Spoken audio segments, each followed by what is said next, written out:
কেরালা সিম বীজ শোধন করার পূর্বে আপনারা রোদে 20 মিনিট গরম করে নেবেন। তারপর 2 ঘন্টা ঠান্ডা করে পানিতে ভিজিয়ে রাখবেন 24 ঘন্টা।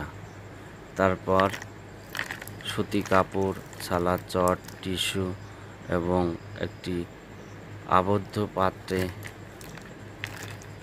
মুখ বন্ধ করে রেখে বীজের জার্মিনেশন করুন। বীজ অঙ্কুরোদ্গম হলে প্রতিটা বীজ রোপণ করুন। আপনারা দেখতে পাচ্ছেন প্রতিটা পলিব্যাগের বীজ থেকে চারায় রূপান্তরিত হবে।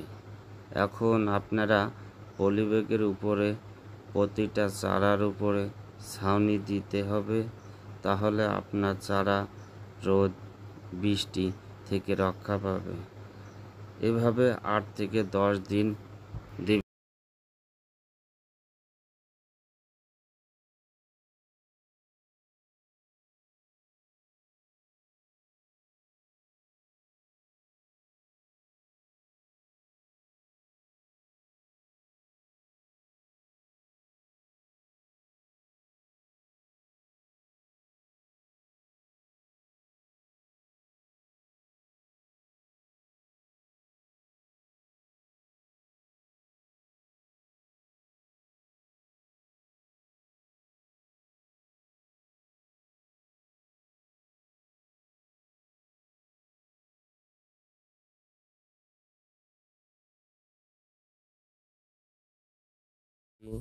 এবং অর্ধেক মাটি অর্ধেক জৈব সার দিয়েছি। এখানে আমাদের এক ভাইয়ের থেকে অরিজিনাল কেরালা বীজ নিজস্ব বাগানের। এইখানে আমি আর একটা বাগানের অরিজিনাল কেরালা বীজ জার্মিনেশন করছি পলিথিন ব্যাগে। এখানে আপনি সিডলিং ট্রের মাধ্যমেও আপনারা জার্মিনেশন করতে পারেন।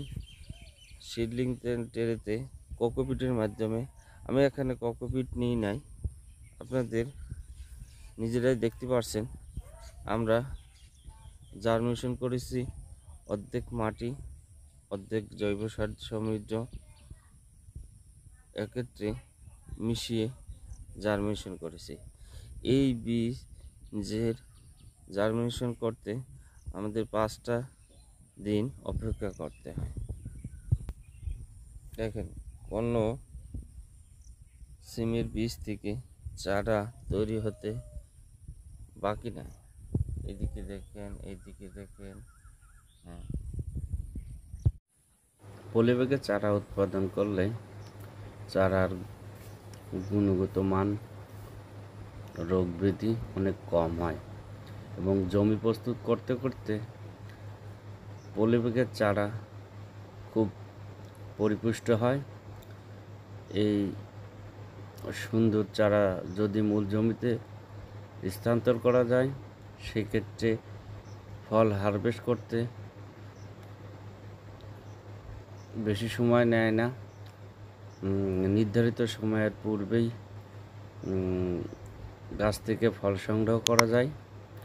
তো আশা করি আমাদের এই ভিডিওটি যদি ভালো লেগে থাকে, আপনাদের ভিডিও তৈরি করতে অনুপ্রেরণার জন্য লাইক, শেয়ার এবং কমেন্টস করে আমাদের সঙ্গে থাকুন।